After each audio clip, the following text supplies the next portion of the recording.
जेव्हा आपली शिवसेना बाळासाहेबांच्या शिवसेनेचे विचार आम्ही पुढे नेतोय, धर्मवीर आनंदीगे साहेबांचे विचार आम्ही पुढे नेतोय आणि सरकार महायुतीचं सरकार 2.5 वर्षापूर्वी स्थापन झालं, तेव्हा जे 2.5 वर्षात जे महायुतीने काम केलं ते काम त्याच्यावर प्रभावित होऊन हे काम करणारे महायुती आहे, काम करणारी शिवसेना आहे, हा विश्वास ठेवून हजारो लाखो लोकांनी शिवसेनेमध्ये प्रवेश केलेला आहे आणि म्हणून त्यांचं मी मनापासून स्वागत करतो, मनापासून त्यांचं अभिनंदन करतो। हातकणंगले विधानसभा मतदारसंघात कोल्हापूरमध्ये आमचे महायुतीचे जास्तीत जास्त आमदार महायुतीचे निवडून आलेत। आपले किती आले टोटल? 10 पैकी 10 कोल्हापूर जिल्ह्यामध्ये 10 पैकी 10 महायुतीचे आमदार निवडून आलेत। त्यामुळे खासदार एक निवडून आलेत आणि त्यामुळे हातकणंगले मतदारसंघ अधिक मजबूत डॉक्टर मिंचेकर यांच्या प्रवेशामुळे होईल।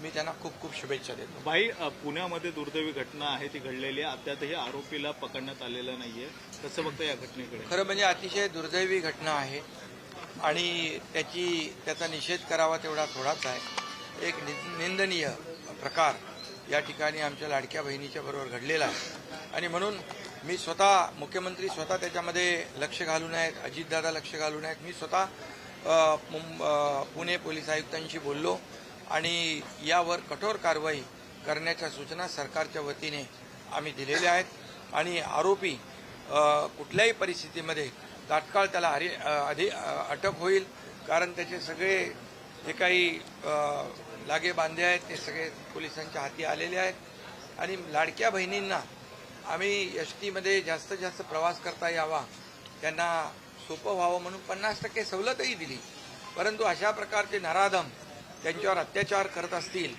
तर त्या कुणालाही सोडलं जाणार नाही, त्यांची खैर केली जाणार नाही आणि अशा नराधमांना फाशीची शिक्षा झाली पाहिजे यासाठी सरकार पूर्णपणे प्रयत्न करेल, अशा प्रकारचं सरकारचं धोरण आणि भूमिका।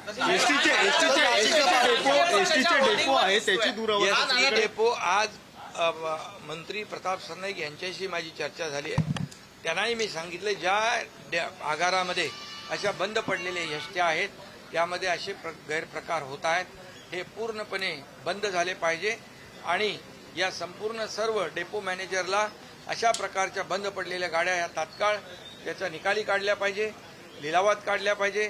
कुठल्याही परिस्थितीत गुन्हेगाराला कुठेही वाव मिळता कामा नये या दृष्टीने परिवहन मंत्र्यांनी सुरक्षा रक्षकांवर काल निलंबनाची कारवाई देखील केलेली आहे।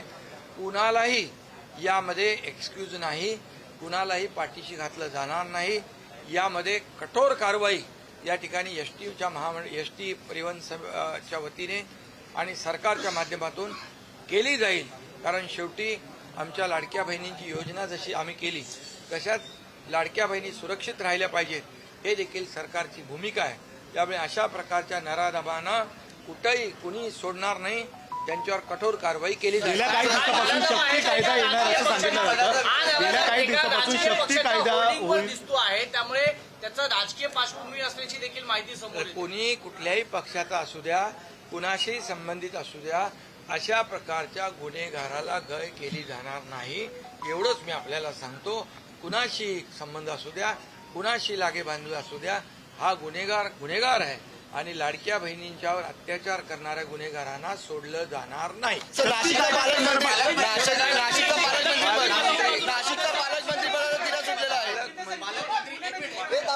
पालकमंत्री पदाचाही तिढा लवकरच सुटेल। महायुतीमध्ये सुरुवातीपासून सरकार स्थापन झाल्यापासून तुम्ही अनेक वेळा अनेक प्रश्न उपस्थित केले, पण ते अतिशय समन्वयाने सुटत गेले, त्यामुळे हाही प्रश्न ठाणे महानगरपालिकेमध्ये मराठी भाषा दिनानिमित्त ठाणे महानगरपालिकेमध्ये मराठी ठाणे महापालिकेचं एमएचं शिक्षण वाढायला वेतन पुणे के मामले पे नहीं, आज तो पहले मैं डॉक्टर सुजीत मिंचेकर इनका स्वागत करता हूँ शिवसेना में।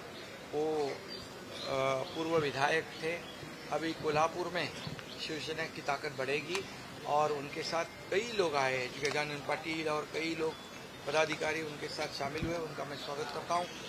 पुणे में हुई घटना बहुत ही दुर्भाग्यपूर्ण है, निंदनीय है और इसलिए तो इसको मैंने खुद ही पुलिस आयुक्त जी से भी बात की, हमारे मुख्यमंत्री जी उसके ऊपर लगातार ध्यान दे रहे हैं और उन्होंने भी आदेश पुलिस आयुक्त को दिया है। पालक मंत्री अजीत दादा भी इसका फॉलोअप ले रहे हैं और इसमें इसको जल्द से जल्द पकड़ा जाएगा, उसके ऊपर कड़ी कार्रवाई की जाएगी। हमारी लाडली बहनों योजना के लिए 50% एसटी में हमने सहूलियत भी दी और ऐसे कोई नराधम जो गुनाहगार ऐसे गुनाह करता होगा तो हमारे लाडली बहनों के ऊपर अत्याचार करता होगा तो उसको बिल्कुल बख्शा नहीं जाएगा, उसके ऊपर कड़ी कार्रवाई की जाएगी, उसको फांसी की सजा मिलनी चाहिए। ऐसे गुनाहगारों को ऐसी भूमिका सरकार की है।